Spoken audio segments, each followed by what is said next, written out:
स्वागत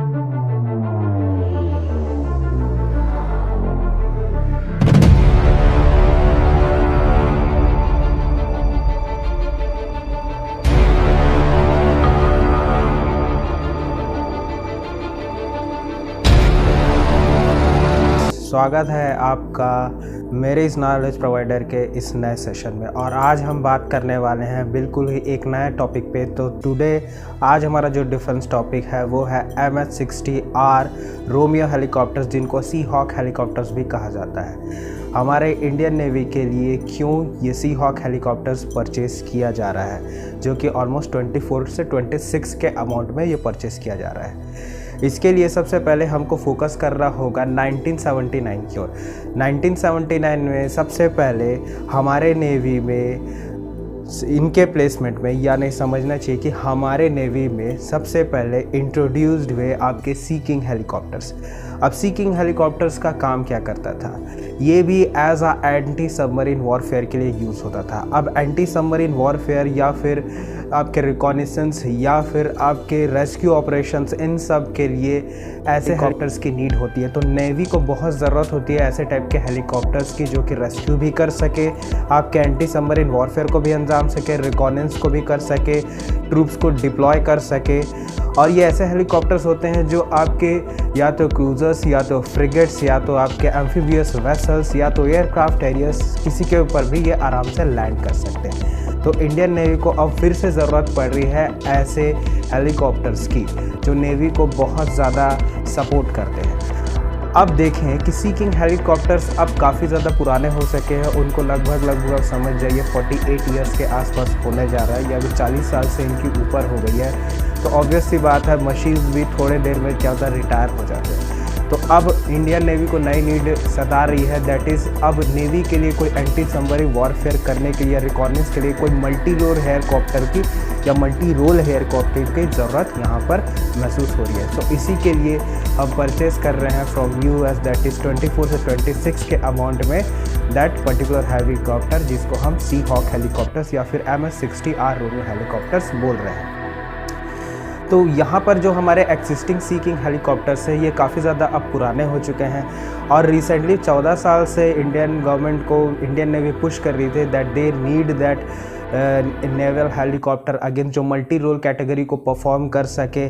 14 साल के लंबे इंतज़ार के बाद अब इनको 24 या 26 के अमाउंट में जाके ये नेवी के हेलीकॉप्टर्स या फिर मल्टी रोल नेवल हेलीकॉप्टर्स मिलने वाले हैं। अब इनमें जो एंटी सबमरीन के नाम से ये जो मशहूर है कि एंटी सबमरीन वॉरफेयर, ये कैसे एक्सपर्ट है, तो इसको समझने के लिए आपको समझना पड़ेगा कि राइट नाउ हमारा जो सिचुएशन है, जो टेंशन है which is created between India and China कभी भी आके इंट्रूड कर जा रहा है इंडियन ओशन पे, और इसके सबमरीन के थ्रू। और सबसे ज़्यादा इंट्रोडक्शन होता है या सबसे ज़्यादा घुसपैठ होती है वो सबमरीन फ्लीट के थ्रू। वेसल्स के थ्रू भी अब इंडियन ओशन में घुसपैठ हो रही है, बट सबमरीन को भी काफ़ी डिटेक्ट कर रहा है हमारे इंडियन नेवी। जो कि चाइनीज़ सबमरीन्स होती है वो अंदर ही अंदर ओशन के आ जाती हैं और इंडियन ओशंस में कभी कभी बहुत अंदर तक घुस आती हैं। तो इसको डिटेक्ट करने के लिए अब एक तो आपके पास है कि आप काफ़ी सारे एवॉक्स होंगे, या फिर आपके जो पोसाइडन हमने परचेज़ किए हैं, जो अंडमान निकोबार में काफ़ी हद तक हमने प्लेस कर दिया है। अब ये पोसाइडन एयरक्राफ्ट क्या करते हैं, जो सबमरीन है उसको डिटेक्ट कर लेते हैं और इसका पता लगा सकते हैं। But to some extent Poseidon को भी सपोर्ट करने के लिए ये नेवल हेलीकॉप्टर्स लाए जा रहे हैं। अब ये मल्टी रोल नेवल हेलीकॉप्टर्स कैसे इसको सपोर्ट करेंगे, कैसे पोसाइडन एयरक्राफ्ट को ये असिस्ट करेंगे। द थिंग इज़ दैट अब ये क्या करेंगे, ये तो इनकी सबसे बड़ी एडवांटेज है कि ये किसी भी क्रूज़र या किसी भी डिस्ट्रॉयर एयरक्राफ्ट के ऊपर आराम से लैंड कर सकते हैं। दूसरा एडवांटेज ये जब भी किसी सबमरीन का पता लगाते हैं, एक स्पेसिफिक टेक्निक से पता लगाते हैं। इनमें सोनार्स होते हैं, इनके पास सोनार्स होते हैं जिनको सोनो बॉयज़ कहा जाता है। तो सोनो बॉयज़ को ये क्या करते हैं, डिप कर देते हैं। इनके डिप करने की दो कंडीशंस होती हैं। मान लीजिए जहाँ पर ये हेलीकॉप्टर्स है, वहाँ पर जहाँ जा रहे हैं सबमरीन को डिटेक्ट करने के लिए, और वहाँ पर अगर ऐसा खतरा लग रहा है या फिर ऐसी सिचुएशन है कि हेलीकॉप्टर्स जो सबमरीन को डिटेक्ट कर रहे हैं वो ज़्यादा देर वहाँ तक ना रहे, तो ये ऐसे सोनार को वहाँ पर ड्रॉप करके वहाँ से हट जाता है। अब ये सोनार पानी के अंदर जाता है और सबमरीन की पूरी डिटेक्शन बताता है, सबमरीन की पूरी लोकेशन इस हेलीकॉप्टर को बता देता है। और एक चीज़, अगर सिचुएशन उतनी ज़्यादा क्रिटिकल नहीं है, सिचुएशन नॉर्मल्स है, आपको सबमरीन या को बहुत ध्यान से अगर डिटेक्ट करना है तो एक ऑप्टिक फाइबर होता है, उस ऑप्टिक फाइबर के ज़रिए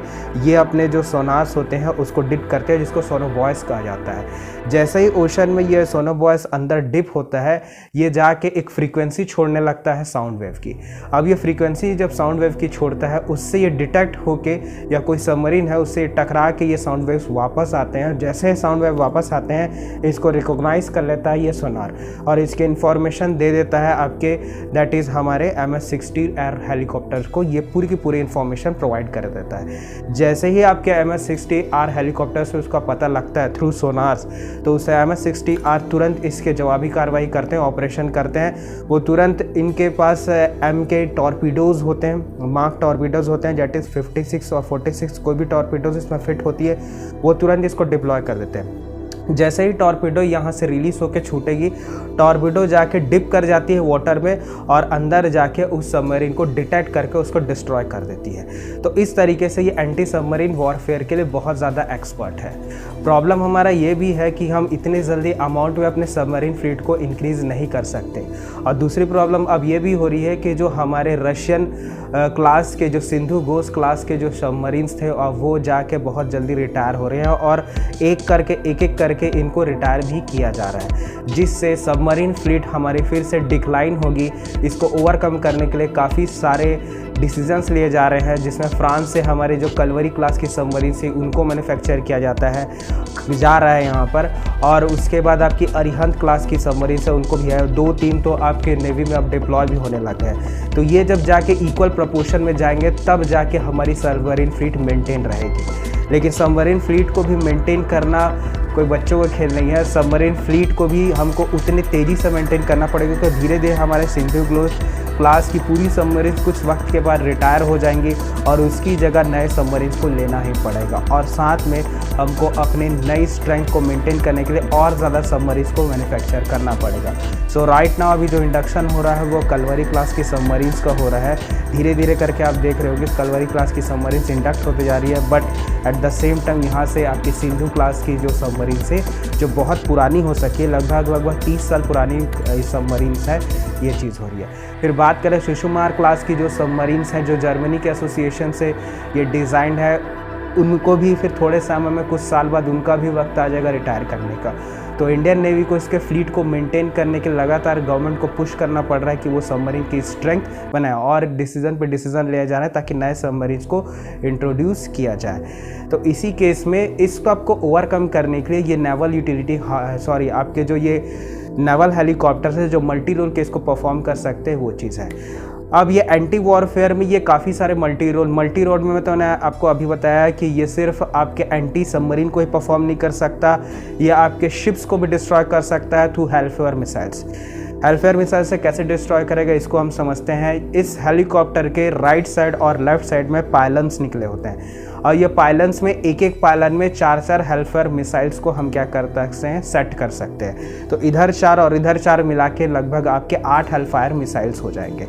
और ये हेलफायर मिसाइल्स अच्छी खासी कैटेगरी में अगर आप अपलोड करके उड़ते हैं, तो इसमें क्या होता है, ये डिटेक्ट करते ही शिप्स को या वेसल्स को आराम से डिस्ट्रॉय कर सकते हैं, जो आपको सरफेस वाटर में एक डिफेंस कैपेबिलिटी भी प्रोवाइड करता है। साथ ही साथ किसी भी क्रिटिकल कंडीशन में जो आपके कमांडोज है, या आपके जो नेवी सील्स हैं, या फिर जो आपके पैरा ट्रूपर्स हैं, या आपके जो सैनिक सोल्जर्स हैं, इनको ये डिप्लॉय कर सकता है। क्रिटिकल सिनेरियो में भी ये क्या कर सकता है, तुरंत जितने भी ज़्यादा केसेस में जो ट्रूप्स को ये क्या करते हैं उस जगह जाके डिप्लॉय कर सकते हैं, ताकि उस जगह आपको एडवांटेज मिल जाए। रेस्क्यू ऑपरेशन में भी ये सबसे ज़्यादा कारगर होंगे। तो ये एक ही हेलीकॉप्टर काफ़ी सारे फंक्शन को एक साथ करेगा।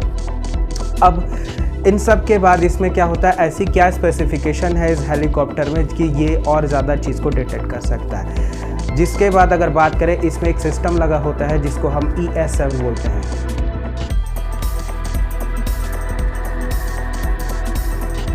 ESM जो होता है वो आपका क्या होता है, ESM की बात करें तो ESM एक इसका स्पेसिफिक कैटेगरी होता है। ये एक ऐसा टाइप का सिस्टम है जिसको electronic and support measure system भी बोला जाता सकता है। सॉरी, मैं इसको रिपीट कर रहा हूँ, that is electronic support measure system. तो ये सिस्टम क्या डिटेक्ट करता है, मान लीजिए आप ऐसे एरिया में जा रहे हैं जहाँ पर दुश्मन के रेडार्स लगे हों।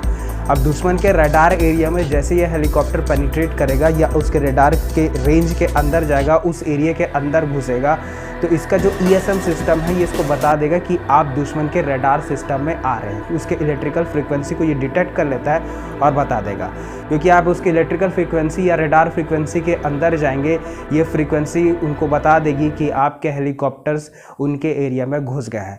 तो इसकी जानकारी ESM सिस्टम पहले ही दे देता है कि देखिए कि आप उनके रडार फ्रीक्वेंसी में, रडार रेंज में आ रहे हैं। तो इसको भी डिटेक्ट करते हैं कि हम चुपके चाप से किसी भी रडार फ्रीक्वेंसी से दूर उड़ान भर सकते हैं। तो ESM सिस्टम ये काफ़ी चीज़ को अच्छे से करता है। साथ ही साथ आप देखोगे इसके हेलीकॉप्टर के नीचे साइड बेस में भी एक रडार सिस्टम लगा होता है, जिसके ज़रिए ये सोनार, इसके ज़रिए आपके सोनार से ये पर्टिकुलर कम्युनिकेट भी कर सकता है।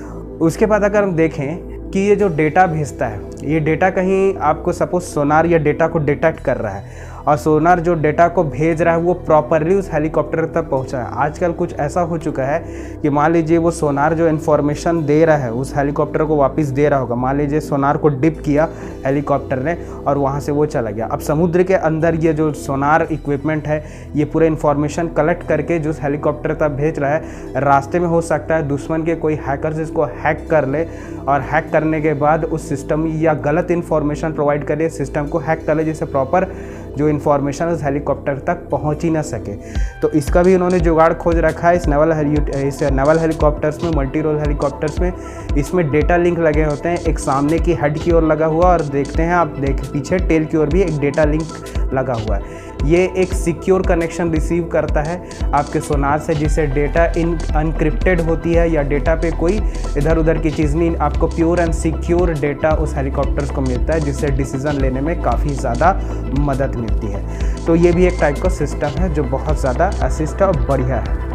ठीक है, इसके बाद अगर देखें कि अब चाइनीज़ सबमरीन्स की जो फ्लीट है वो लगभग 66 सबमरीन्स की फ्लीट है, जो कि अच्छी खासी स्ट्रेंथ है। दुनिया में आप जितने भी स्ट्रेंथ देखें, अमेरिका को देखें, रशिया को देखें, तो ये अच्छी खासी स्ट्रेंथ सबमरीन्स की मेंटेन करते हैं, जिसमें अब चाइना भी आ गया जो 66 सबमरीन्स की फ्लीट को मेंटेन करता है। अब ये सबमरीन्स जब इंडिया में इंक्लूड करती हैं, जब घुसती है, तो इसको ओवरकम करने के लिए फ़िलहाल हमारे पास तो एक तो पोसाइडन है जो इसको काउंटर कर रहे हैं, और दूसरा है हमारा ये हेलीकॉप्टर आएगा जो इसको काउंटर करेगा, जिससे कुछ हद तक हम काफ़ी हद तक सिक्योर हो जाएंगे अपने बॉर्डर को या फिर अपने नेवल या फिर हमारे ओशन को सिक्योर करने के। तो इंडियन ओशंस काफ़ी हद तक ये सिक्योर हो सकता है। तब तक हमारी सबमरीन की स्ट्रेंथ भी या फ्लीट भी ग्रो कर जाएगी, उसकी संख्या भी बढ़ जाएगी। तो तब तक इंडिया के जितने भी ओशन रीजन है, ओशन बॉर्डर्स है, उनको बचाने के लिए इन हेलीकॉप्टर का जो परचेस बहुत ज़रूरी है।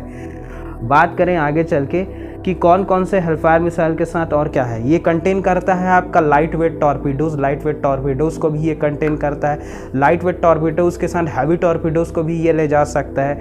और साथ के करें इसकी जो क्लाइम रेट है, इसके क्लाइम रेट भी बहुत अच्छा है। ये आपका 8.4 मीटर पर सेकंड के हिसाब से इसकी क्लाइम रेट है, मतलब ये हवा में ऊपर उठता है। ठीक है, नेक्स्ट आप बात करें कि इसकी रेंज कितनी है। इसकी रेंज अब अप्रॉक्सीमेटली आपके 834 किलोमीटर्स के आसपास की रेंज है। इतने रेंज में ये आप इसको ऑपरेट कर सकते हैं। दूसरी चीज़ है क्लोज काउंटर में, मतलब आसपास अगर कभी दुश्मन से आमना सामना चल गया तो इस कंडीशन में इससे मशीन गन भी माउंटेड होती हैं, जो आपकी 7.6 mm की जो बुलेट्स होती है वो इससे फायर कर सकते हैं। और ये गन काफ़ी हद तक आपको क्लोज काउंटर, जैसे कोई पायरेट्स वाला आपका केस सॉल्व कर रहे हैं, जैसे पायरेट्स जो आसपास किसी वेसल्स को कैप्चर कर लेते हैं, किसी शिप पे कब्जा कर लेते हैं, उनको छुड़ाने के लिए क्लोज काउंटर मेजर्स में ये गन्स का हम काफ़ी अच्छा इस्तेमाल सकते हैं। तो एट दैट नीड आपको मिसाइल्स या टॉर्पीडोज़ की ज़रूरत नहीं है, क्लोज काउंटर में आप गन से भी आप अपना काम चला सकते हो। तो ये गन भी अच्छी खासी सपोर्टिव जो इसके साथ आती है। दूसरा चीज़ है इसमें मार्क 54 टॉर्पीडोज़ लगते हैं, जो अच्छी खासी कैटेगरीज़ के टॉर्पीडोज़ कहे जाते हैं। इसको जो मैन्युफैक्चर करने वाली आपकी कंपनी है वो अमेरिका में, दैट इज़ आपकी सिरकॉस्की कंपनी है। सिरकॉस्की मैन्युफैक्चरर्स है जो इसको मैन्युफैक्चर करती है। उसके बाद ये सबसे पहले इंट्रोड्यूस कब हुआ था, ये 12 दिसंबर को इंट्रोड्यूस हुआ था 1979, 12 दिसंबर को या 12 दिसंबर को ये सबसे पहले इसका प्रोटोटाइप आया था। उसके बाद 1984 में इसको इंडक्ट कर लिया था यूएस नेवी में। तो यूएस नेवी इसका पहला कस्टमर था जिसने इसको इंडक्ट किया था। इसके कई वेरिएंट्स हैं। ये सिरकॉस्की एयरक्राफ्ट के मेरे सिरकॉस्की के कई वेरिएंट्स हैं, मतलब MSST सीहॉक हेलीकॉप्टर के कई वेरिएंट्स आपको देखने को मिलेंगे उस वेरिएंट में। इस वाले वेरिएंट को हमारी इंडियन नेवी परचेज कर रही है। उसके बाद एक तो चीज़ है कि आपके डिस्ट्रॉयर्स और एम्फीबियस व्हीकल सबके ऊपर आराम से ये लैंड कर सकता है। दूसरा, ये किसी भी क्रिटिकल कंडीशन में आराम से काम कर सकता है, चाहे बारिश हो रही हो, चाहे बहुत ज़्यादा क्लाइमेट एकदम डाइवर्स सिचुएशन हो, उस क्लाइमेट में भी ये बहुत अच्छा परफॉर्म कर सकते हैं। दूसरा चीज़ ये है, ये जो डील हुई, परचेस हुआ 24 हेलीकॉप्टर्स, ये कॉमकासा एग्रीमेंट के साथ हुआ। आपको बहुत अच्छे से पता होगा, आप देख सकते हैं न्यूज़ में कि कॉमकासा एग्रीमेंट है क्या। कॉमकासा एग्रीमेंट क्या है, इसके बारे में इस वीडियो में मैं ज़्यादा नहीं बोलूँगा क्योंकि ये वीडियो ज़्यादा एक्सटेंड कर जाएगा। तो ये इंडिया और अमेरिका के बीच में कॉमकासा एग्रीमेंट हुआ। इसके बाद ही ये परचेस ऑफ हेलीकॉप्टर अब अमेरिका से हम कर रहे हैं। और उसके बाद अगर देखा जाए, लॉकहीड मार्टिन जो कंपनी है, जो अच्छा खासा आपको पता होगा, ये भी आपके एयरक्राफ्ट या फाइटर जेट्स को मैन्युफैक्चर करती है। उन्होंने इसके कॉकपिट को डिज़ाइन किया है और इसका कॉकपिट बहुत ही ज़्यादा एडवांस्ड है।